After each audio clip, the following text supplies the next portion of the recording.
Hey everybody, Francis Buckley here, and welcome back to another episode of How Stuff Works. Now, last time we ventured into Buckley's rules of busing, right? And if you remember, Buckley's rules of busing were 3 steps. Number 1, you must get on the bus. Number 2, that bus must go somewhere. And number 3, you must get off the bus. So we're going to take that same concept now and we're going to expand on it, right? And we're going to talk about one of the most important aspects that you need to understand is what's called signal flow, right? So getting on the bus, going somewhere and getting off the bus is signal flow. So we're just going to add a couple little more steps to it, but the beauty of signal flow is once you get signal flow down, it works with everything.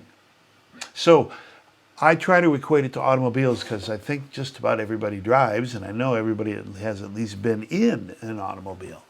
Okay? In an automobile, you have 5 basic parts of the car that are required in order for you to go anywhere, right?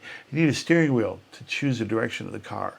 You need an ignition to start the car. You need a transmission to tell the car to go forward or backward. You need a gas pedal to make it go, and you need a brake to make it stop. Okay, you got those 5 things down. You get in a car, you drive the car because you know all this stuff is here, right? Now you want to work the air conditioning. Ooh, well, first you got to look around and find it. Once you look around and find it, you got to figure out which controls. One of them controls the fan, one controls the temperature, one controls the direction, blowing up on the windows or blowing down on the floor. Okay, cool. Well, listen to some music. You got to search around and find that radio. When you find the radio, you got to figure out which knob turns it on and off, which knob is volume, which knob changes station, and so on and so forth. It's the exact same thing with signal flow. Check this out. There are 5 basic parts of signal flow, and this comes under Buckley's rules of busing. Remember, first of all, you have to get on the bus. Well, there are 2 ways in. There's acoustic going in with a microphone, or there's electronic going in with a cable. With a microphone, you're going to plug into a mic pre. The output of that mic pre is going to be directed to one channel of your DAW, whichever channel you choose to record on. But if you're coming in on number 1 of your DAW, whichever channel you choose to record on, the input to that channel has to be from number 1. Remember, you're getting on the bus. The bus is the input bus. So you take your microphone and you plug it into number 1, right? That's the input bus. Where's the input bus going to go? Well, you're putting in a microphone, so obviously you're going to record. So now you're going to take that input bus and direct it to a channel to record it on. Open a channel in your DAW, tell the input to read from number 1, and as they say in the theater, voila, there should be the input. You might have to put it in record or into input or something to see it, right? So the other way in is to go electronically, go straight into the line input. That would be coming back from your DAW. If you're working on a console, you're going to break your session out over a console. The output of your DAW would plug into the line inputs. If you're using a guitar, a keyboard, a sampler, something like that, you're going to plug into a direct box, which is going to allow you to plug into the mic pre and go in that way. Okay, so our first 2 points of signal flow are our input, getting in, right? Mic and line, those are our 2 ways in. Next is generally what's called an insert. Okay? Now, one of the things I'm big on is looking at the names and understanding what the name means. Okay, an insert is a point on the flow. Now, we're talking about a single channel of a recording console. Doesn't matter if it's a big, huge mixing console or the DAW in your computer. They're all the same. So we're talking about one channel. That channel is either going to be directed from the microphone or from the line. Okay. Once inside, the first thing you usually encounter is what's called an insert. Again, an insert. This means this is somewhere on the signal chain that I can insert something in, right? So on the insert, I might want to put a compressor. So the audio is coming in from the microphone, comes into the console, here's the insert, I put a compressor, then vocal is now being compressed, and as it comes out of the compressor, it continues on its way. Most important thing to understand about inserts. Inserts are generally interconnected. So if I put on insert number 1, I could put a compressor. Insert number 2, I put an equalizer. Insert number 3, I put a gate. That would mean that signal that's coming through is going to go through the compressor, then it's going to go through the equalizer, then it's going to go through the gate. So inserts are all interconnected, but they are particular to one channel, right? So if I put an insert on the snare drum only going through that insert. Now, generally after the insert are what we call auxiliary sends. And again, look at the name. Auxiliary send. Auxiliary means extra. These are extra sends. These are extra outputs of the channel for you to take the audio that's on that channel and direct it or send it. That's why we call them auxiliary send. For you to send that signal somewhere else to do something with it, whatever it is that you may be doing with it. Okay? So, mic, line, insert, auxiliary send. So we got in to the device. We got on the bus.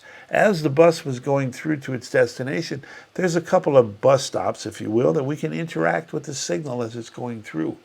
Lastly is what's called channel line output, and that is the line output of the channel. Right? Remember, we're talking about a single channel. So the sound has come in. It's either come in with a mic or a line input. Right? We've either put something on the insert or we've sent someone out to do something, and now we're coming out of the channel. Normally, this channel output goes to 3 different places. Number 1, direct to recording, which is how most studios are set up. So if I plug into number 1 and I choose number 1 on the recording device, bing, number 1 goes there, direct recording. The other one is to go into a multi-channel bus. And multi-channel buses are for us to combine signals in different ways, right? And then lastly, it goes out to the speakers, to what's called the program bus. Remember, we talked a little bit about the program bus last week, right? Or in the last installment here, right? So you get in, right? You got to get on that bus. In audio, there's 2 ways on the bus: acoustically with a microphone, electronically with a cable, right? Now you're inside. What are you inside of? You're inside the console, right? People say, I don't have a console, I use a DAW. Yeah, you have a console. You have 2 different consoles, actually. You have the console that is involved with your interface, right? That's the software that comes, that's that extra thing that pops up. That deals with input going into your device. Once you're inside the device, the DAW's console takes over. So inside of Pro Tools has its own console. That's a playback console. Even though, if I bring up a channel, right, I want to record on channel 1, so I plug my microphone into channel 1. I bring up a channel inside of Pro Tools, Logic, Cubase, doesn't matter what it is. Bring up a channel. Tell that channel to read number 1, and I put that channel into record. I'm not really putting that channel into record. I'm putting the recorder inside the DAW into record. That channel is listening to playback. And the reason you can tell is because if you take, while the meter's jumping, if you take that volume control of that channel and turn it down, the meter will still jump. But if you go over to your interface, you're plugged into number 1, and you turn down the volume of your interface on number 1, you will see that volume drop, because the interface is controlling the input. The console inside your DAW is controlling the output. Very important thing to understand. All right? So Buckley's rules of busing and signal flow work together. But signal flow mostly deals with the console. Right? We come into the console. People say, what do I need a console for? Right? I had a lovely discussion one time about, do we need a console? Well, if you have one instrument, I'm playing acoustic guitar and I have my speaker there, I can feed that acoustic guitar to that speaker and hey, no problem. No need for a console of any type. I need a mic pre, because that microphone needs to get boosted up to line level. Right? All right, I'm playing my acoustic guitar. This is fun. Now I want to sing. What's the vocal going to come out of? Hey, I have the left speaker. I can hook the microphone up and have it go out the left speaker. All right, so now I'm playing my guitar. It's coming out of the right speaker, and I'm singing, and it's coming out of the left speaker. And somebody comes along, and they want to play bass guitar. Where am I going to put the bass?